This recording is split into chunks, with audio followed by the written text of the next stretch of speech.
안녕하십니까. 자, 이제 여러분들 산업안전 저와 같이 시작을 하실 텐데요. 자, 수업에 들어가기 전에 먼저 산업안전기사, 산업기사 둘 다 내용이 거의 비슷하죠. 근데 좀 난이도 차이가 있고 문제수 차이가 있는데, 자, 전체적인 내용은 비슷합니다. 자, 그리고 6과목으로 이루어져 있고 안전관리론이 첫 번째 과목이죠. 자, 이 산업안전기사 같은 경우에는 내용이 상당히 많습니다. 양이 보통 우리가 여러 가지 기사 시험이 있잖아요. 그 중에서도 거의 양적으로 보면 제일 많은 과목 중에 하나라고 보시면 됩니다. 자, 그래서 산업안전기사, 그러면 공부를 어떻게 해야 될지, 첫 번째 안전관리론도 양이 상당히 많은데 그러면 어떻게 해야 될지를 궁금해 하시는 분들, 그리고 어떻게 갈피를 못 잡는 분들이 좀 많으십니다. 자, 첫 번째 과목 안전관리론 양이 상당히 많다라고 했습니다. 시험에 나오는 것은 그렇지만 정해져 있습니다. 자, 이 안전관리론 20문제가 나오죠. 20문제 중에서 보통 한 14문제, 14문제에서 한 16문제. 보통 나왔던 문제 위주로 나옵니다. 그래서 여러분들 이 책 페이지로 보면 거의 100페이지가 넘어갑니다. 양이 상당히 많고 사실 그리고 보시다 보면 외울 것도 상당히 많으나 여러분들 공부 어떻게 한다? 제가 이 부분 같은 경우에는 시험 문제 많이 나왔으니까 좀 주의 깊게 보세요. 그리고 이 부분은 별로 나오지도 않고 그렇게 중요한 부분은 아니니까 그냥 한번 읽어보고 넘어가세요라고 이렇게 제가 수업 시간에 언급을 할 겁니다. 그러면 여러분들은 어떻게 한다? 자, 강조한 부분 위주로 공부를 해주시면 적어도 15문제 이상은 맞출 수 있을 정도가 됩니다. 자, 그리고 사실 전부 다 20문제 전부 다 맞추는 게 쉽지는 않아요. 그래서 어떻게 한다? 좀 쉬운 과목들이 있습니다. 쉬운 과목들은 좀 그 과목들을 무시하는 게 아니라 세 번째, 네 번째, 다섯 번째 과목이죠. 기계, 전기, 화학 파트가 그나마 좀 양이 좀 적어요. 그래서 그 부분이 좀 점수 가져가기 좋고 안전관리로는 중간 정도 난이도라고 보시면 됩니다. 나오는 게 자주 나오기 때문에 최대한 그 부분에 있어서 틀리지 않도록 하시는 게 가장 중요합니다. 자, 그러면 내용 들어가겠습니다. 첫 번째, 안전보건과 제조물 책임. 자, 안전관리로는 무엇을 공부하는 과목일까요? 자, 안전관리. 여러분들이 이런 산업 현장에 가면 여러 가지 위험이 도사리고 있죠. 물건이 떨어질 수도 있고, 예를 들어서 넘어질 수도 있고, 아니면 기계가 고장이 나가지고 사람한테 피해를 입힐 수도 있고, 사람한테 피해를 입히는 게 아니더라도 재산상 피해를 당할 수도 있겠죠. 그리고 여러분들도 당연히 지금까지 살아오시면서 여러 가지 회사가 아니더라도 집에서건 놀다 가던 아니면 학교에서건 다친 적이 있었죠. 그래서 이러한 안전을 위협하는 이러한 상황은 어디서든지 다 발생할 수 있습니다. 자, 그럼 보겠습니다. 안전보건, 개요. 안전 관련 용어. 안전은 뭔가요? 안전.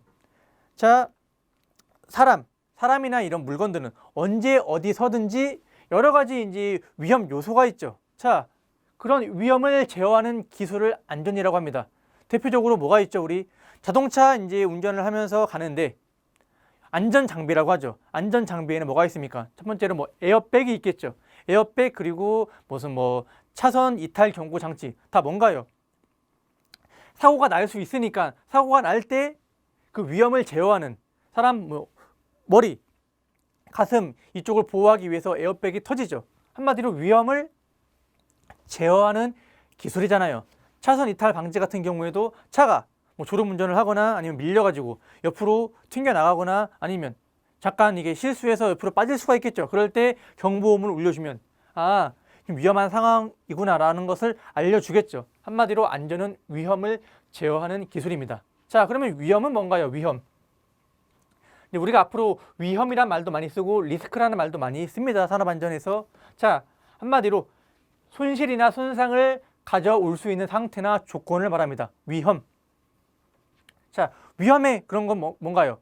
그 위험한 상황이 정작 닥치면 어떻게 되나요? 만약에 기계한테 위험한 상황이 닥치면 재산상 손실이 발생할 수 있고, 사람한테 위험이 닥치면 이제 사람 인체에 손상을 입을 수가 있겠죠. 자, 그래서 한번 보고 넘어가겠습니다. 자, 안전관리 한번 보겠습니다. PDCA 사이클의 4단계. 자, 해서 가끔씩 물어봐요. 보통 빈도수가 높지는 않지만 가끔 물어봅니다. PDCA가 그냥 무언지 물어봅니다. P는 영어를 좀 하시는 분들은 좀 쉽게 암기할 수 있습니다. 플랜의 P, 플랜은 계획이죠. do, 하다, 동사죠, 실행. C는 체크, 확인. A는 액션, 조치. 그래서 자, PDCA가 무언지 그냥 그걸 단순하게 물어보는 문제가 나올 수 있습니다. 자, 다음에 아차사고 보겠습니다. 아차사고는 뭔가요? 아차사고는 자, 사고가 일어나긴 일어났습니다. 그렇지만 손실을 전혀 수반하지 않는 재해, 인적, 물적 피해가 모두 발생하지 않은 사고, 인적, 물적 피해가 없는 사고. 예를 들어서 사고가 난 건 난 겁니다. 위에서 어떤 사람이 지게차로 물건을 운반하다가 저를 쳤습니다. 그런데 다행히 그 물건이 아주 뭐 박스라던가 아니면 뭐 스티로폼 이런 겁니다. 그래서 분명히 사고가 나긴 났는데 크게 뭐 다친 것도 없고 그냥 에이, 뭐야 이러고 지나갈 수 있는 정도가 있죠. 그런 것을 우리가 아차사고라고 합니다. 어쨌든 사고가 일어나긴 일어난 거죠.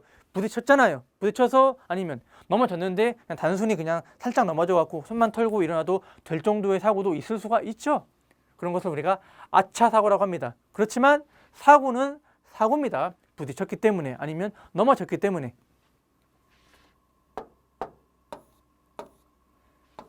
자, 안전사고는 뭔가요? 안전사고. 고의성이 없는 불안전한 행동과 불안전한 상태가 원인이 되어 이를 저해하거나 능률을 저하시키며 직간접적으로 손해를 가져오는 것. 한번 보고 넘어가시면 되겠습니다. 자, 여기서 아주 중요한 게 나오죠. 중대재해의 별표 5개 주시기 바랍니다. 시험 이제 여러분들 보시다 보면 거의 보통 이제 1년에 우리가 이제 시험 3회차를 보죠. 뭐 특수한 경우 뭐 4회차를 보기도 하는데 보통 3회차 보면 거의 2번은 나온다라고 보시면 됩니다. 그 정도로 빈도수가 높아요. 안전관리론에서 가장 많이 나오는 것 중에 하나입니다. 중대재해가 무엇인지 물어보는 문제가 잘 나옵니다. 자, 중대재해는 뭡니까? 사망자가 몇 명? 1명 이상 발생한 재해. 그리고 3개월 요양을 요하는 부상자가 동시에 몇 명? 2명 이상 발생한 재해. 그리고 부상 질병자가 동시에 10명 이상 발생한 재해. 나와 있는 이 숫자를 여러분들 잘 기억해 주시기 바랍니다.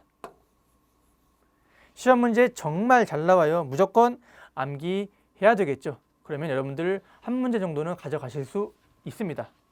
자, 산업재해는 무슨 말인가요? 그러면 산업재해, 우리가 뭐 산업재해, 뭐 산재 처리를 해주세요. 뭐 산재 이런 말 많이 나오죠. 뉴스에서도 나오고 여러분들이 회사에 재직을 하면서도 이런 말 많이 들어보죠. 자, 노후물을 제공하는 자가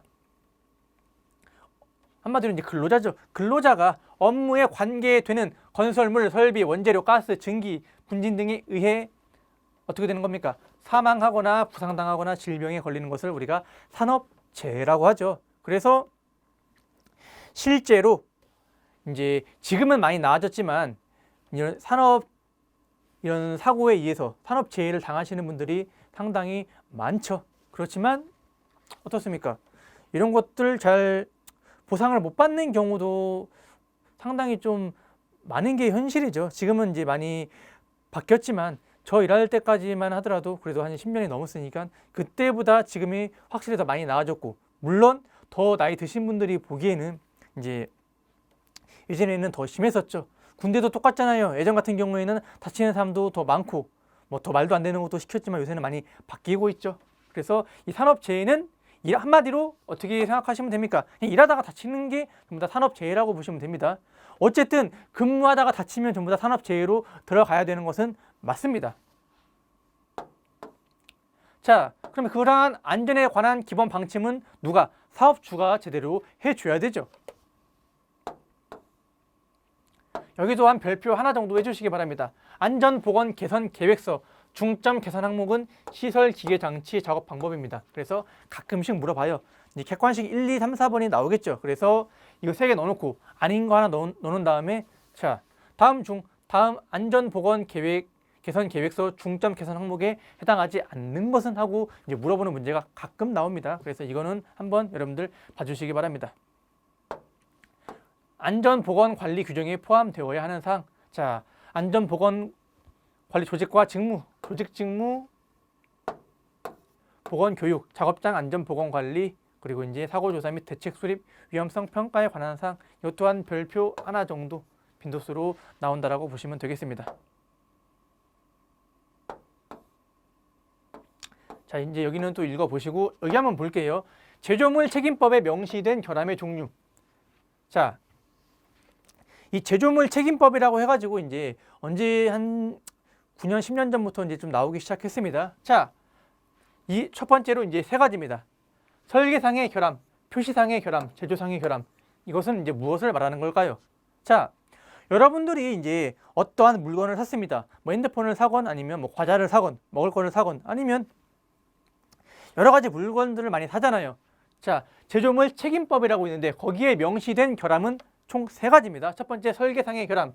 자, 제조업자가 합리적인 대체 설계를 채용했다면 피해나 위험을 줄이거나 피할 수 있었음에도 불구하고 대체 설계를 채용하지 않아서 해당 제조물이 안전하지 못하게 된 결함. 예를 들어서 뭐가 있을까요? 예를 들어서 자, 사람이 많이 만지는 물건입니다. 예를 들어서 여러분들 뭐 필통이라고 합시다. 필통을 만드는데 끝을 어떻게 만듭니까? 약간 이렇게 둥글게 만들잖아요. 그래야지 이제 사람들이 잡았을 때 안전하겠죠. 그런데 어떤 회사에서 필통을 이렇게 아주 금속을 정밀하게 깎아서 딱 이렇게 각지게 만들었습니다. 그래서 잡을 때마다 다치고 이런데 찔리고 아니면 가방에 넣는데 이런 게 긁혀가지고 뭐 손상을 입을 수가 있겠죠. 그런 것은 뭐가 됩니까? 설계상의 결함이죠. 이런 것들은. 왜냐하면 필통은 사람이 손으로 많이 만지고 또 가방에 많이 넣어갖고 다니는데 이렇게 각지게 만들어버리면 가방이 찢어지거나 사람이 손에 상처를 입거나 아니면 어디 긁히거나 하는 위험에 노출이 되어 있죠. 그래서 이랬을 때를 뭐라고 한다? 설계상의 결함이라고 합니다. 자, 표시상의 결함은 뭔가요? 제조업자가 합리적인 설명 지시, 경고 그 밖에 표시를 했다면 이런 피해를 줄일 수 있었는데 그걸 안 해서 발생한 결함. 예를 들어서 어떤 게 있죠? 자,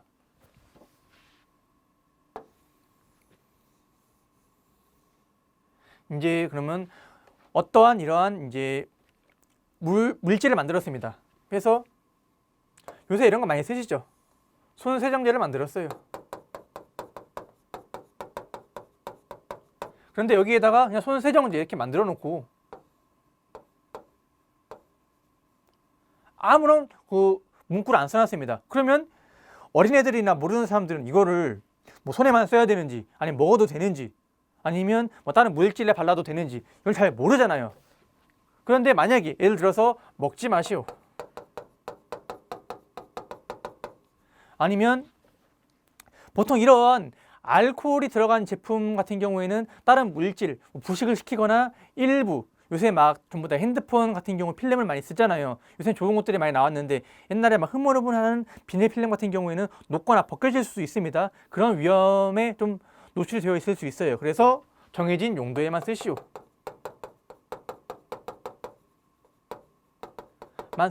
이런 문구가 있으면 사람들이 보고선 이거 손에만 써야겠구나. 그리고 먹으면 안 되겠구나 라고 알 수가 있죠. 그런데 아무것도 안 써놓으면 이거 뭐 먹어도 되는 건지 아니면 딴 데 세정제니까 딴 데 뭐 써도 안 벗겨지는지 그런 거를 모르잖아요. 그래서 표시상의 결함은 뭔가요? 합리적인 설명을 썼으면 발생하지 않았을 피해를 말하는 거죠.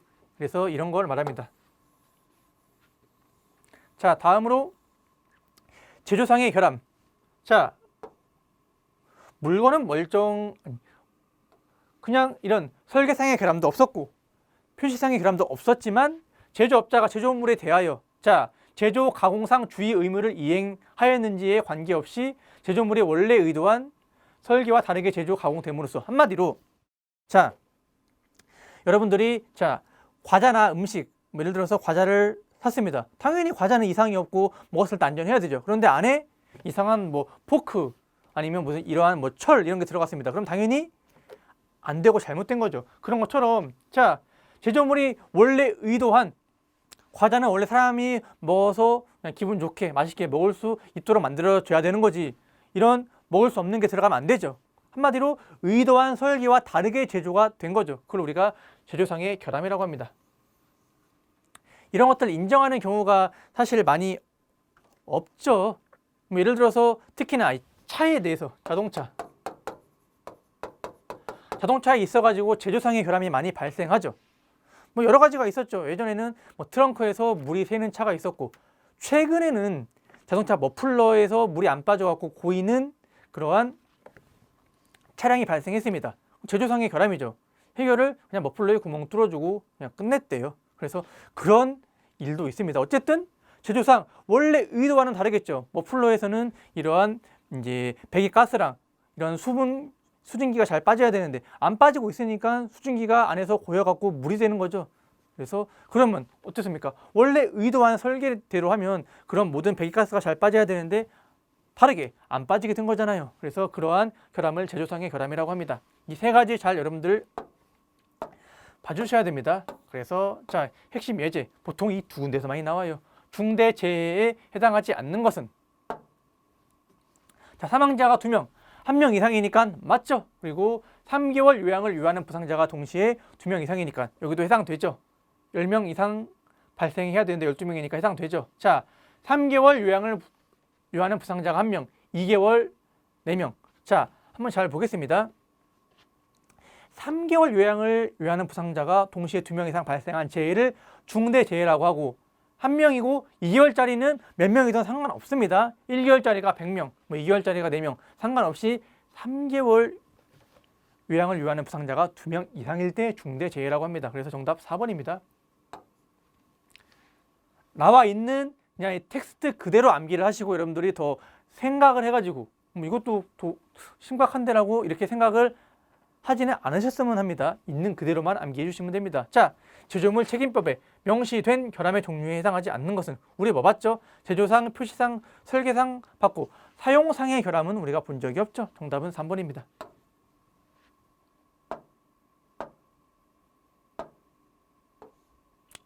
자, 이제 안전관리 조직 보겠습니다. 이런 산업 현장, 회사에서 안전관리 조직을 둬야 되죠. 왜냐하면 이제 여러분들 다니고 있는 회사가 약간 이제 규모가 커졌습니다. 그러면 일을 하다가 갖가지 위험이 이제 주위에 도사리고 있죠. 그런데 어떻게 됩니까? 사고가 났을 때 보통 그래서 이제 사고 나지 말고 안전하게 이제 오늘도 안전하게 일합시다라고 하면서 이렇게 서로 의견도 많이 이야기하고 뭐 조심해라고 이야기를 하고, 그리고 사고가 났을 경우에는 누군가는 신속하게 이제 응급 조치를 하고 누군가는 책임을 져야 되고 또 누군가는 각각의 이제 이러한 안전 활동을 해야겠죠. 자, 그런 것을 뭐라고 한다? 일정한 안전관리 조직이라고 합니다. 이제 이러한 조직에는 여러 가지 형태가 있겠죠. 자, 안전관리 조직의 개요. 사고 방지와 산업안전관리를 체계적으로 시행하기 위하여 1차적으로 취할 조치는 안전조직의 구성이다. 자, 아무런 이러한 조직이 없으면 사고가 났을 때 뭐 우왕좌왕하고 허둥지둥하겠죠. 그래서 1차적으로 진짜 만약에 사람이 다쳐갖고 뭐 팔이 잘리거나 죽었어요. 그런 거를 뭐 회사 안에서 할 수가 없겠죠. 그런데 일단 기본적으로 안전에 관한 이러한 의식을 높일 수 있고 1차적인 응급 조치는 할 수 있겠죠. 그런 조직을 말합니다. 자, 목적, 사고 예방 활동, 위험 제거 기술 수준 향상, 재해 방지 기술 수준 향상, 재해 예방률 향상, 예방 비용 절감. 자, 조직 간 어떻게 유대 강화. 자, 안전 관리는 정말 말 그대로 안전에 관한 활동을 하는 것이지, 여기 나와 있는 대로 뭐 재무제표 안정화, 재손실 산정 작업 통제, 뭐 기업의 손실을 근본적으로 방지하려고 하는 목적은 아닙니다. 그냥 단순하게 1차적으로 원시적으로 그냥 우리가 이런 목적을 안전을 잘 지켜가지고 이제 무탈하게 무사고로 잘 일하자 뭐 그런 의미죠. 자, 그러면 이 안전관리 조직에는 여러 가지 형태가 있는데 어떻게 구성을 해야 될까요? 자, 회사 특성과 규모에 부합되게 조직되어야 되죠. 가장 중요한 게 이 규모에 따라서. 자, 회사 직원이 2명입니다. 그러면 막 조직까지 더 가지고 너는 뭐하고 너는 뭐하고 할 필요가 있나요? 없죠. 뭐 2명, 3명 이렇게 작을 경우에는 상관없지만 회사가 한 직원이 한 10,000명입니다. 대기업이에요. 그러면 체계적으로 조직이 되어 있어야지 일사천리로 진행이 되겠죠. 자, 읽어보시면 됩니다. 책임과 권한에 대하여 중첩되지 않도록 한다. 자, 분명하게 이제 구분을 해야 되죠. 그래서 이제 이 3가지 조직이 대표적으로 있습니다. 자, 첫 번째 라인형 보겠습니다. 라인형. 그냥 직계 조직입니다. 안전관리 조직의 종류도 별표 5개 하겠습니다. 잘 나와요. 자, 어디? 가장 중요합니다. 라인형 조직은 100명 이하의 소규모 기업에 적합한 조직 유형입니다. 자, 명령과 보고가 상하 관계의 뿐이므로 간단 명료하다. 자, 안전에 관한 명령과 지시는 생산 라인을 통해 신속하게 전달된다. 자, 조직 규모가 커지면 적용하기 어렵다. 자, 어떤 식이냐면 보통 이제 그림으로 많이 이제 이렇게 표시를 하는데, 자, 사장이 있습니다. 대표. 그리고 이제 이게 이 실선이 이제 안전, 생산.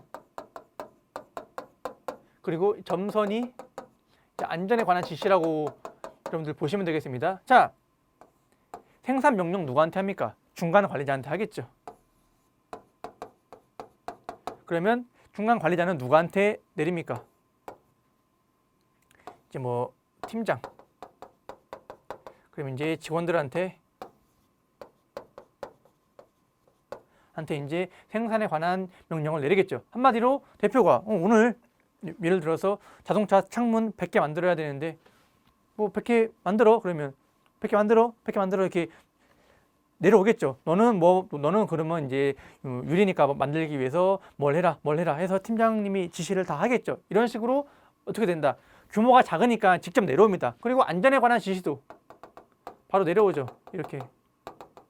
한마디로 그냥 대표가 다 하는 겁니다. 생산도 오늘 100개 하면 되겠네라고 하고, 안전도 이거 할 때 유리 뭐 할 때 뭐 안 좋은 거 나올 수 있으니까 뭐 마스크 쓰고, 아니면 다칠 수 있으니까 장갑 끼고, 그게 다 일 진행해 하고선 뭐 위험하대 진행해. 그리고 팀장도 야 오늘 뭐 몇 개 만들어야 되는데 다칠 수 있으니까 너네 꼭 끼고, 장갑 꼭 끼고, 마스크 꼭 끼고, 자 이제 시작합시다라고 이렇게 내려오죠. 한마디로 이러한 형태를 말합니다. 그래서 소규모 기업에 이제 적용이 가능하죠. 그런데 단점이 있습니다. 단점은 뭔가요? 단점. 직접 하기 때문에 단점을 여기 적어 주시기 바랍니다. 전문성 결여. 한마디로 안전관리 전문가가 있지는 않아요. 그냥 이 대표나 중간 관리자 뭐 이런 되는 사람들이 안전관리 교육 이렇게 받고 와서 그냥 교육 받은 대로, 그냥 들은 대로 그냥 조심해야겠구나 해서 그냥 이렇게 내려오는 거지, 이렇게 체계적으로 엄청나게 잘 돼 있거나 그러지는 않아요. 자, 그 특징 여러분들 잘 기억하시겠죠? 그 다음에 스태프형 보겠습니다. 스태프형은 자 100명에서 500명 혹은 1000명 이내, 한마디로 중규모 직업에 적합한 이 안전관리 조직 형태라고 보시면 되겠습니다. 자, 생산 조직과는 별도의 조직과 기능을 갖고 활동한다. 한마디로 안전관리 전문 부서가 따로 있습니다.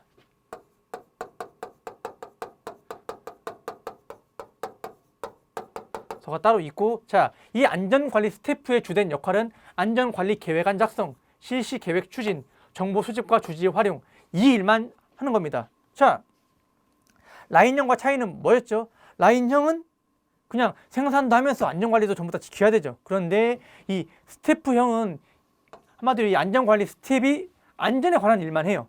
그래서 생산과는 관련이 없습니다. 생산 부분은 안전에 대한 책임과 권한은 없어요. 그냥 라인형은 전부 다 이렇게 명령을 내렸으니까 그 부분을 지켜야 되고 따라야 되죠. 다 책임과 생산에 관한 책임, 안전에 관한 책임이 있는데, 이럴 경우에는 생산 부분은 어떻습니까? 안전에 관한 책임은 없습니다. 안전에 관해서는 스태프가 다 해요. 스태프는 경영자의 조언과 자문 역할을 합니다. 자, 이런 것들 전부 다 해서 경영자한테도 주는 거죠. 자, 안전에 관한 일만 하기 때문에 안전정보 수집이 용이하고 빨라요. 기술 축적이 용이하고, 자, 사업장의 특수성에 적합한 기술 연구를 전문적으로 할 수 있습니다. 자, 안전과 생산을 별개로 취급하기 쉽다. 권한 다툼이나 조정 때문에 자, 시간과 노력이 소모된다. 그림을 한번 그려보겠습니다. 자, 이렇게 똑같이 대표, 중간 빼겠습니다. 팀장, 사원 이렇게 있고 여기에 안전부서가 따로 있습니다. 대표는 그냥 생산에 관한 명령만 내립니다. 몇 개 만들어, 몇 개 만들래 하죠. 대신 이 안전부서가 안전에 관한 명령을 직접 다 하는 겁니다. 정말 하루 종일 안전에 관한 일만 해요. 대표한테도 뭔지 우리 사업체, 회사 이런 안전 계획에 따라서 뭐 해야 됩니다. 전달하고 팀장님한테 가서 오늘 뭐 작업하신다면서요? 하면서 하니까 이런 거 좀 위험이 도사리고 있으니까 이거 좀 조심하게 알고 계세요? 하고 전달하고 사원들한테 가서 오늘 뭐 이거 하니까 이거 좀 조심해 주세요 하고선 하고 사원들이 안전을 잘 지키는지 뒤에서 지켜보는 거죠. 저 사람 좀 저렇게 하면 위험하겠는데 가서 이거 이렇게 하면 안 돼요. 그럼 조심해 주세요 하고 사업장에서 사원들이나 팀장 누구든지 하는 일을 보면서 우리 사업장은 잘 지켜지고 있네 아니면 여기 좀 안전해서 이거 좀 바꿔야겠는데 라는 이러한 안전에 관한 일만 하는 겁니다. 이게 바로 뭐다? 스태프형 그리고 중규모에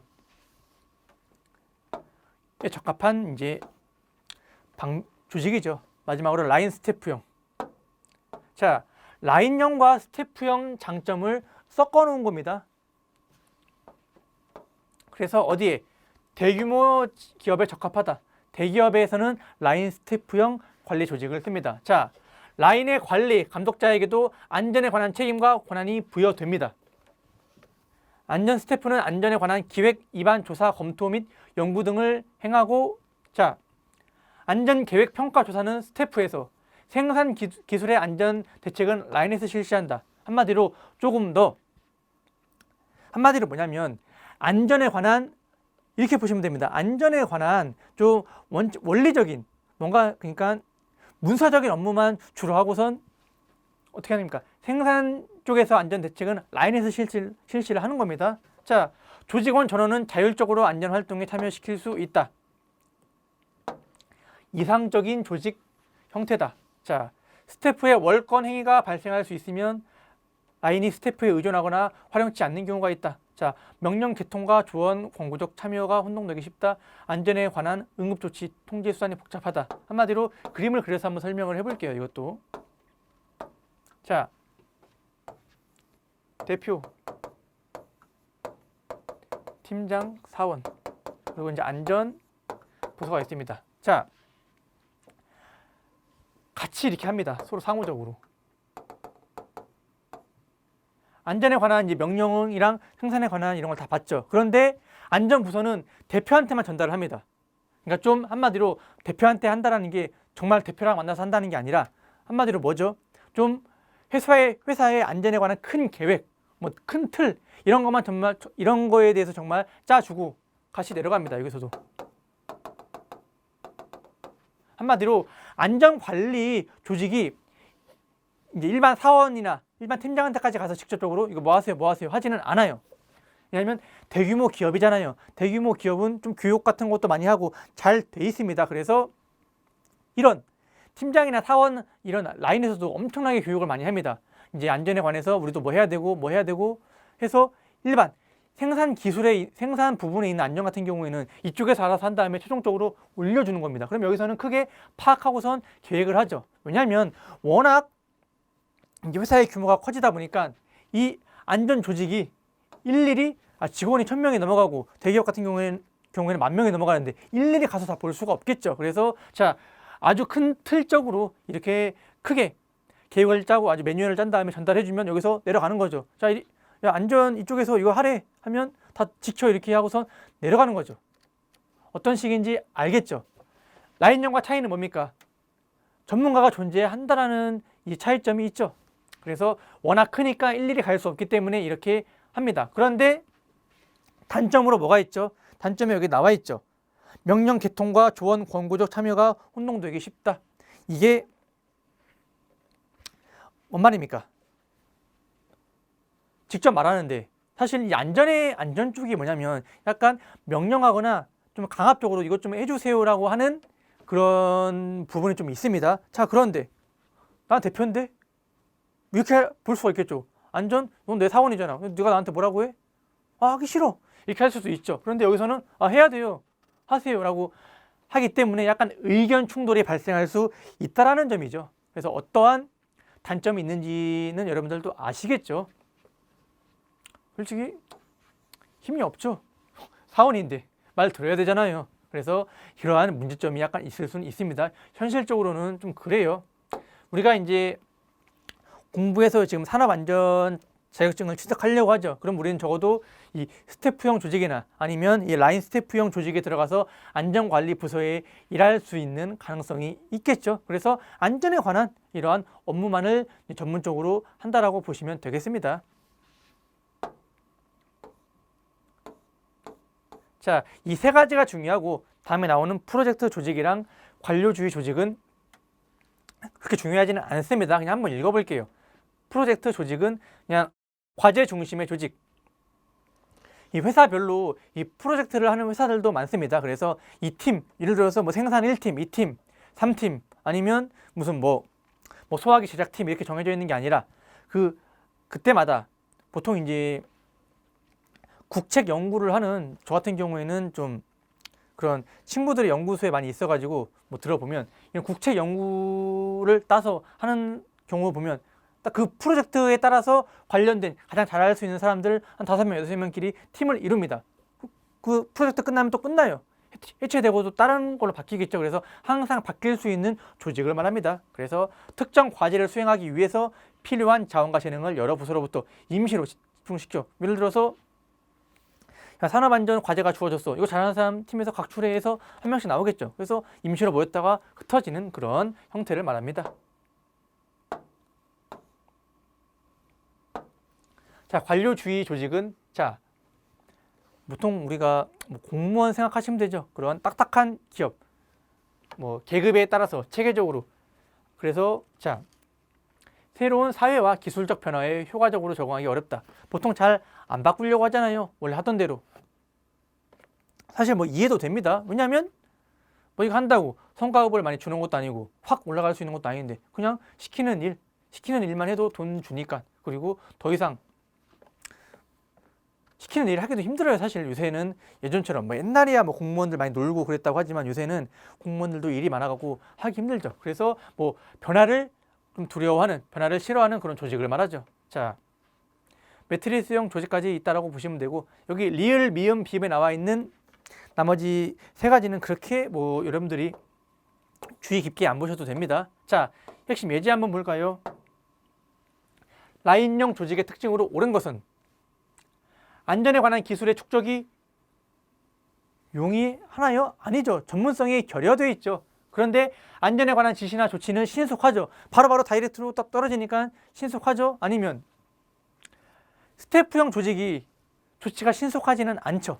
항상 봐야 되는데 바로바로 즉각적으로 사고가 났는데 그쪽에 안전관리 스태프가 안 가 있을 수 있잖아요. 그래서 안전에 관한 지시가 신속하지는 않는 단점이 있죠. 그래서 여러분들 장단점을 각각 잘 파악해 주시기 바랍니다. 자, 권한 다툼이나 조정 때문에 통제 수속이 복잡해지면 이런 건 없죠. 오히려 소규모 회사일수록 말 잘 듣죠.